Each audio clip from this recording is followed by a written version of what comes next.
Bonjour à toutes et à tous, j'espère que vous allez bien et surtout que vous m'entendez bien dans le micro.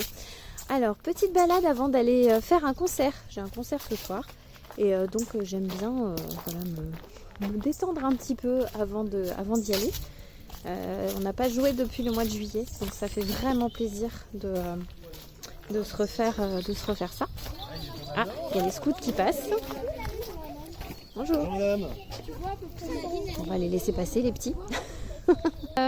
Alors donc aujourd'hui pour l'épisode 2 j'avais envie effectivement de vous parler, on continue dans la saga de la santé financière et 5 choses que j'aurais aimé recevoir sur l'argent. J'aurais aimé qu'on me dise sur l'argent. Alors c'est assez rigolo parce que 40 ans plus tard, je me rends compte qu'effectivement, il y a des choses que j'aurais bien aimé connaître un peu plus jeune. Je pense que je m'en serais peut-être un peu mieux sortie sur certains points. Et puis surtout, connaître un peu les notions de l'argent, parce que c'est pas des choses qu'on apprend beaucoup. On n'a pas d'éducation financière, j'ai envie de dire. Et je dois dire que ça m'a beaucoup manqué. Je pense que ça manque à beaucoup de gens aussi, vu le nombre de gens... souvent l'argent est vu de façon très négative, alors qu'à la base c'est plutôt quelque chose de neutre et c'est qu'est-ce qu'on va en faire, comment on va l'interpréter, et c'est ça qui va rendre la chose justement négative ou plutôt positive. On peut faire autant, comme je dis toujours, autant des belles choses avec l'argent qu'on peut faire aussi des choses moches avec l'argent. Alors puis c'est étonnant aussi parce que pour le coup ma maman a été banquière pendant plus de 40 ans et c'est pas pour autant que j'ai appris les notions d'argent. Voilà, donc aujourd'hui je voulais remettre un petit peu ça et puis vous aider au mieux. Alors, donc 5 choses très importantes, voilà, qui, comme je vous disais, qui m'auraient beaucoup aidé. Voilà, toute première chose, et ça je le conseille si vous êtes jeune ou si vous avez des enfants, même si vous changez de métier, voilà, c'est vraiment un truc de base. C'est investir le plus rapidement possible. Ça, c'est la première chose. Et investir dans quoi ? On l'a vu dans l'épisode 1, il y a plusieurs façons d'investir. Mais je pense que l'investissement dans la pierre, c'est quand même quelque chose de palpable, Bonjour. Bonjour. Je pense que c'est le plus, le plus raisonnable, le plus palpable, le plus sûr aussi dans des actifs, donc dans la pierre. Alors, investir le plus tôt possible. Alors, des fois, on n'est pas tous chevronnés, on n'a pas tous l'éducation pour investir, évidemment. Mais je pense que c'est la première chose. Donc, je vous avoue que si j'avais acheté à 20 ans, si j'avais commencé à investir à 20 ans, je pense que... Je pense qu'aujourd'hui, je ne travaillerai plus entre nous. Enfin, disons que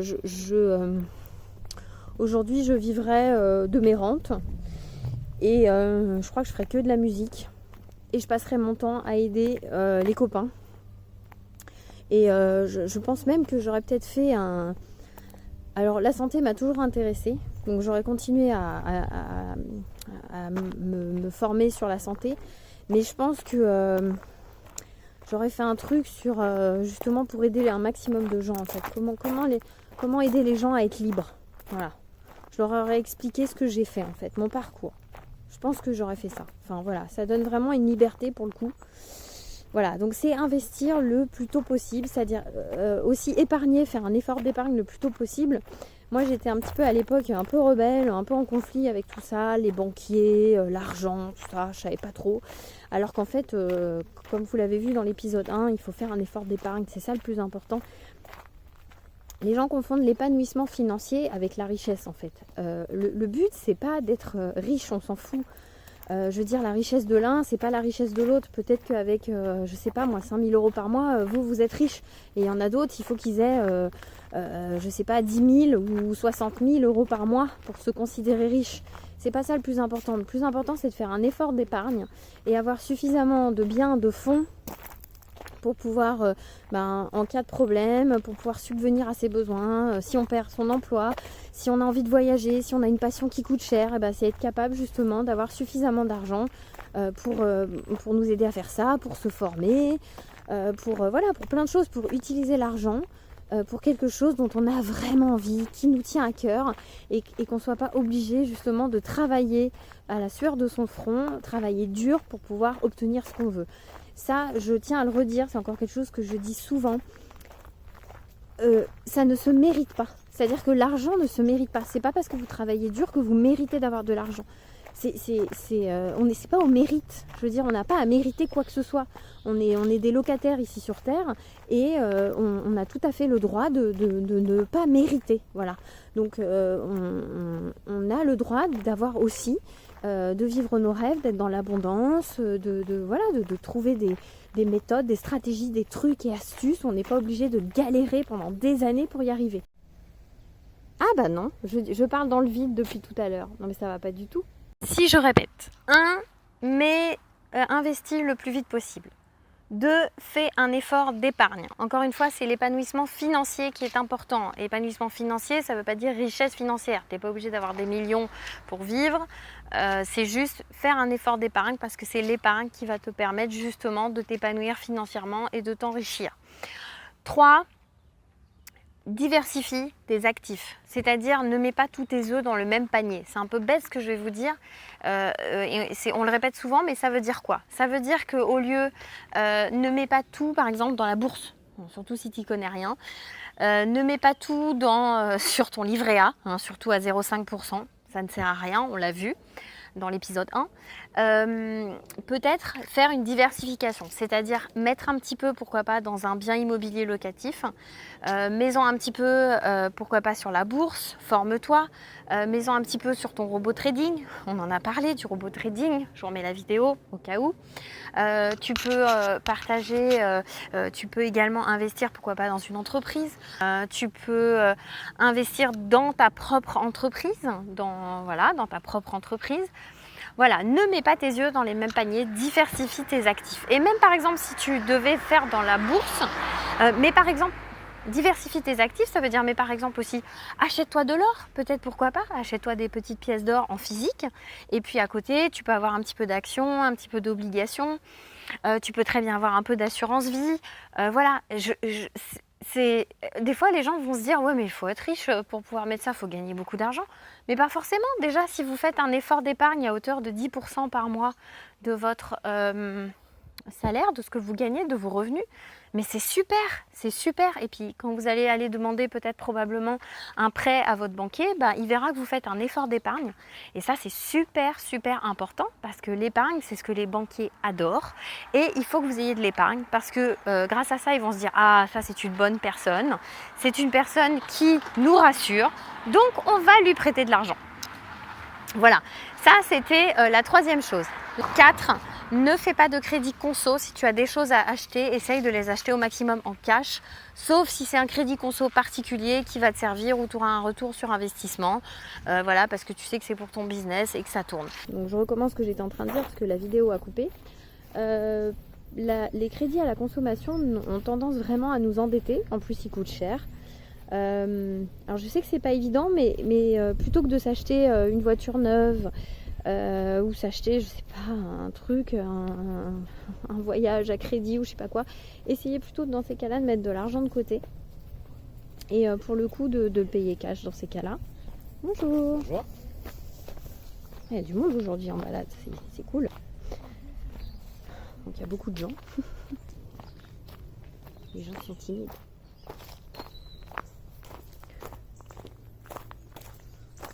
Donc je vous disais, dans ces cas-là, franchement, essayez de vous payer les choses cash. Ça va être peut-être plus long. Ou voilà, mettre de l'argent de côté, faire régulièrement un effort d'épargne. En plus, le problème des crédits conso, c'est que ils vont vous endetter d'une part. Et puis, quand vous allez aller demander peut-être à votre banquier pour acheter un bien immobilier, par exemple, le fait que vous ayez un crédit conso, ça vous endette encore plus et ça réduit en fait votre capacité aussi d'endettement. Voilà pourquoi c'est pas forcément la chose à faire. C'est pas le meilleur truc. Donc vraiment, dites-vous, voilà, il vaut mieux mettre de l'argent de côté et puis quand vous l'avez, vous payez cash ce que vous voulez que de prendre un crédit conso. Sauf si vous avez un business, des fois on peut être amené à prendre des crédits conso parce que par exemple on met une colocation en place enfin on met un bien locatif en place et puis on n'a pas d'argent de cash pour acheter les meubles.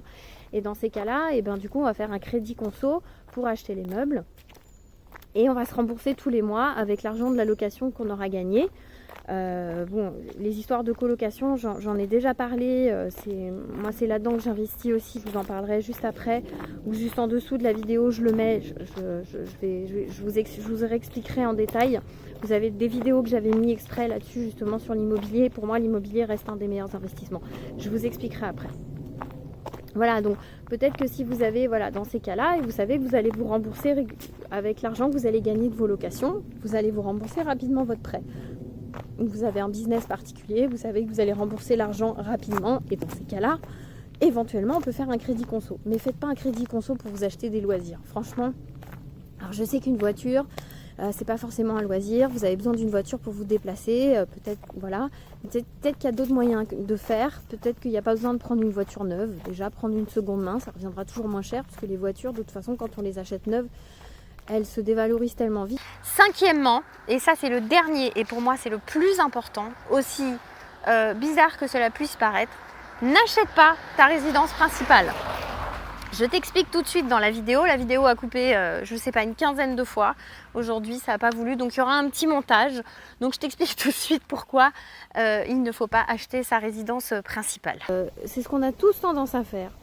On arrive dans la vie active, on se dit voilà, maintenant c'est bon, je vais acheter ma résidence principale parce que j'ai besoin d'avoir une maison. Donc je vais aller voir mon banquier et puis je vais emprunter.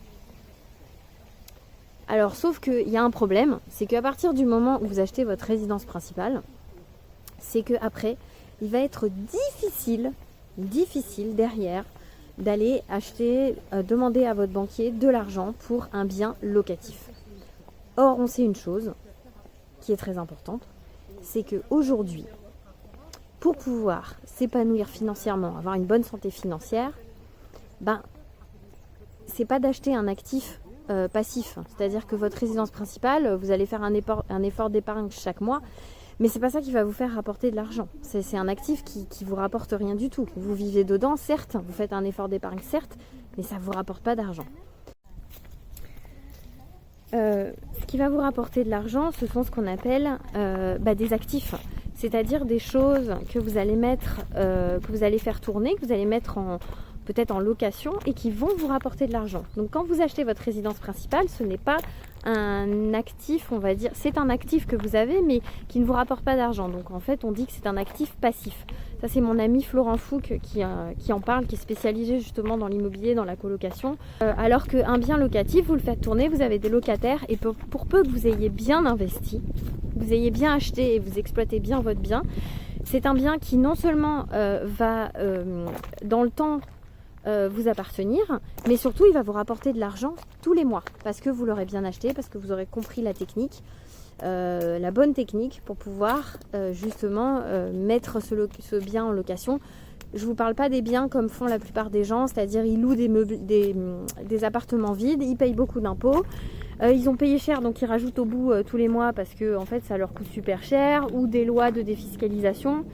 Franchement, à moins de payer 40%, d'avoir une tranche d'imposition à 40%, mais enfin je veux dire d'être dans la tranche la plus haute, mais sinon il n'y a pas d'intérêt à acheter des lois de défiscalisation si vous gagnez peut-être 1500, 2000 ou 3000 euros par mois et que vous avez rien. Enfin il n'y a pas de raison, achetez plutôt de l'actif immobilier dans ces cas-là. Donc je vous disais de ne pas acheter votre résidence principale parce que souvent on se retrouve bloqué après.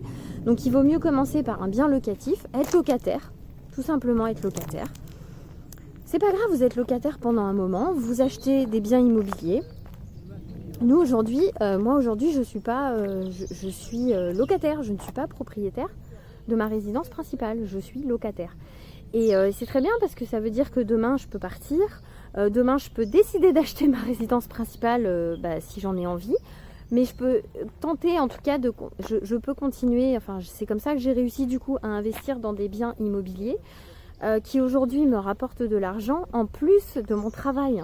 Hein, comme je vous ai dit, c'est pas le fruit de votre travail qui va faire que vous allez avoir un épanouissement personnel et que vous allez construire un patrimoine, mettre de l'argent de côté et construire votre retraite. Souvent c'est pas le fruit du travail. Il faut acheter d'autres biens à côté pour avoir un certain épanouissement et un certain enrichissement. D'accord? Donc, je ne vous demande pas de gagner des millions. Si vous gagnez des millions et que vous êtes content avec ça, tant mieux, mais ce n'est pas une obligation. Mais avoir des biens immobiliers, aujourd'hui, je trouve que c'est vraiment intéressant. Donc, ne pas démarrer par acheter sa résidence principale, mais plutôt acheter des locatifs, vous l'aurez compris, et ensuite acheter votre résidence principale si vous pouvez, si vous en avez envie. Et voilà, et ce sera beaucoup plus, je dirais, stratégique. Sauf qu'on ne nous a pas appris à faire ça. Donc, des fois, les gens ont l'impression de passer l'argent par les fenêtres, mais en fait, pas du tout. Moi, je suis au locataire. Aujourd'hui, c'est un choix stratégique, puisque ceci me permet d'avoir encore une possibilité d'endettement si un jour je veux m'acheter ma résidence principale. Donc voilà, à nouveau, c'est des stratégies. Moi, c'est des stratégies que j'ai appliquées il y a maintenant un peu plus de 4 ans. À l'époque, justement, où j'étais au chômage et que je savais pas trop ce que je voulais faire de ma vie, je savais que je voulais être indépendante. Je savais que je voulais construire un patrimoine, mais je ne savais pas comment, parce que j'y connaissais absolument rien du tout. J'étais complètement novice. Alors je peux vous dire dans l'immobilier, mais totalement novice. Et un jour, donc, je suis tombée sur les vidéos de Florent. Ça fait maintenant 5 ans qu'on se connaît avec Florent. C'est un de mes partenaires aussi pour travailler. J'aime beaucoup travailler avec lui. C'est lui qui m'a tout appris, notamment dans l'immobilier. Donc aujourd'hui, c'est ce qui me permet aussi d'avoir des revenus autres que les revenus de mon travail. Des revenus qui vont m'aider à couvrir justement mon loyer ou payer l'école de ma fille, comme je le dis régulièrement, parce qu'elle est dans une école alternative et puis ça aussi, ça coûte de l'argent. Voilà, ça fait partie. Après, c'est des choix évidemment. Donc aujourd'hui, encore une fois, c'est pas des choses qui s'improvisent. J'aurais jamais été capable de le faire si j'avais pas rencontré Florent. Ça, c'est une évidence. Voilà. Et chaque année, donc, je me permets de parler de ça parce que j'ai déjà tourné des vidéos à ce sujet. Si vous voulez aller voir tout le fin mot de l'histoire et comment j'en suis arrivée à rencontrer Florent, regardez en haut ici et vous allez cliquer sur la vidéo. J'explique vraiment mon histoire par rapport à ça. Vous pourrez aller regarder, vous allez voir, j'explique en détail. Donc justement, je me suis formée évidemment, j'ai pas improvisé le truc, j'ai pas fait comme les 3/4 des gens qui veulent acheter un bien locatif, ils achètent un bien hyper cher sur le marché, ils le négocient pas ou très peu, ou voilà, ils le louent vide, donc ça leur coûte des impôts, ou ils ont des problèmes avec leurs locataires, ou ils se retrouvent en galère, et puis au final ils se retrouvent à le vendre, mais pour le coup moins cher que ce qu'ils ont acheté parce que au final ils n'ont pas su bien faire. Bref, l'immobilier, ça s'improvise pas, ça s'apprend, il faut se former, c'est pas compliqué, vraiment. Alors pour le coup, je suis la première à le dire, je suis un exemple vivant. Non, c'est pas compliqué, mais par contre, il faut que ça vous intéresse. Et si évidemment l'immobilier, ça vous intéresse pas, ça sert à rien de se lancer dedans, je veux dire, aucun intérêt. Mais je trouve qu'aujourd'hui, c'est la meilleure façon d'utiliser l'argent, d'aller vers une certaine santé financière, de préparer l'avenir, de transmettre un patrimoine à vos enfants. C'est le plus facile. Après, il y a des techniques d'immobilier. On ne peut pas faire n'importe quoi non plus. Surtout que chaque erreur dans l'immobilier peut coûter quand même cher. Vraiment. Donc voilà, autant le faire avec des gens qui ont la capacité de vous orienter, de vous tracer le chemin, et vous avez juste à suivre le chemin qui a été tracé et éviter les erreurs que eux souvent ont déjà commises. Et donc comme ils les ont déjà commises, ils vous avertissent et vous ne les faites pas. Il y a beaucoup sur internet, il y a beaucoup de formations en immobilier à l'heure actuelle. Alors il y en a des plus ou moins bonnes, chacun de faire son opinion. Moi j'ai suivi Florent il y a 4 ans, j'en suis complètement contente. En plus j'ai trouvé que sa technique elle était intelligente. Florent il est formateur, c'est son métier de base. Donc du coup il est très très pédagogue. Donc j'ai pas eu à me prendre la tête et à trop me compliquer. Et surtout, et ça c'est ce que je voulais dire, c'est que c'est la dernière année que Florent parle de ça. Donc c'est la dernière année que je vous parle de cette technique d'immobilier qui est tout simplement la colocation. Et je peux vous dire que la colocation, ça reste complètement d'actualité parce qu'il y a énormément de jeunes actifs qui qui veulent s'installer en colocation. Il y en a de plus en plus. Les loyers coûtent effectivement de plus en plus cher, mais surtout il y a des gens qui se professionnalisent de plus en plus dans la colocation. C'est ce que nous on a voulu faire aussi, c'est-à-dire faire quelque chose de vraiment chiadé comme on dit. On a envie de retaper les appartements qu'on a, on les a bien retapés. On a vraiment essayé de faire en sorte qu'il y ait de la qualité, un service et que nos locataires se sentent vraiment bien pour le coup. et c'est chouette, et ça prend pas tant de temps que ça à le faire, hein. Ça peut se faire en parallèle d'une activité professionnelle, mais ça peut être aussi votre activité principale, et c'est ce qui va vous apporter une certaine liberté. Alors j'ai oublié des trucs parce que j'ai tourné la vidéo juste avant, mais comme ça a coupé, je la recommence, donc c'est moins spontané. Tout ça pour vous dire que donc aujourd'hui Florent il rouvre son programme, et il me l'a dit, c'est la dernière année qu'il ouvrira son programme, parce que ça fait plusieurs années maintenant qu'il le fait tourner, et je pense que justement pour lui il habite maintenant, il habite à l'île Maurice, il a changé complètement de vie, et je pense qu'aujourd'hui il a aidé des milliers de personnes vraiment, et il va se diriger vers d'autres choses, donc c'est vraiment la dernière fois en fait que son programme est ouvert. Je ne vous dis pas d'aller acheter son programme, peut-être simplement vous intéresser à la personne, savoir ce qu'il a à proposer. Moi c'est comme ça que j'en suis venue, et donc aujourd'hui il a des vidéos qu'il propose où il vous explique effectivement la méthode que j'ai appliquée. Je vous en ai déjà parlé, mais si vous voulez avoir plus de détails, je vous conseille vraiment d'aller regarder ces vidéos. Je vous les mets en lien juste en dessous. Florent, je suis partenaire de Florent, je vous le dis en toute transparence, je suis partenaire de Florent pour ce dernier lancement.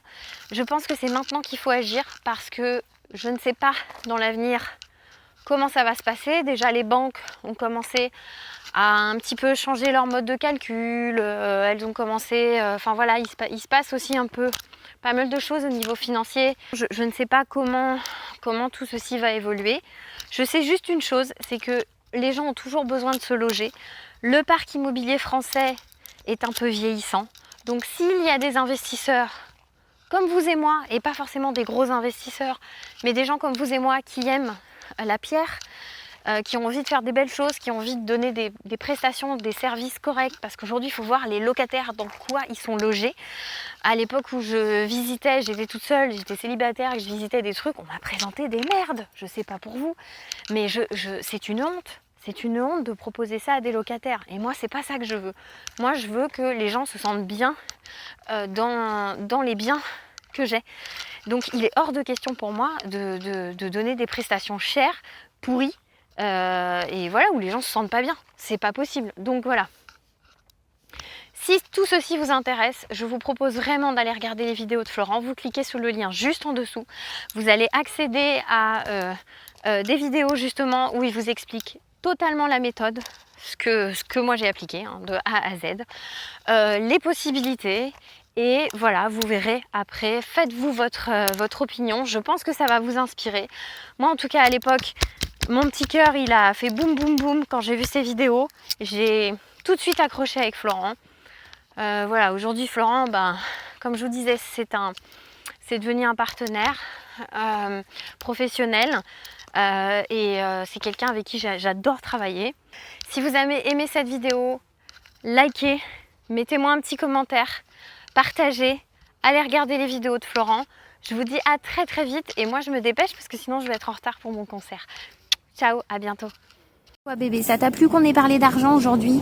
Non, toi tu préfères manger, hein.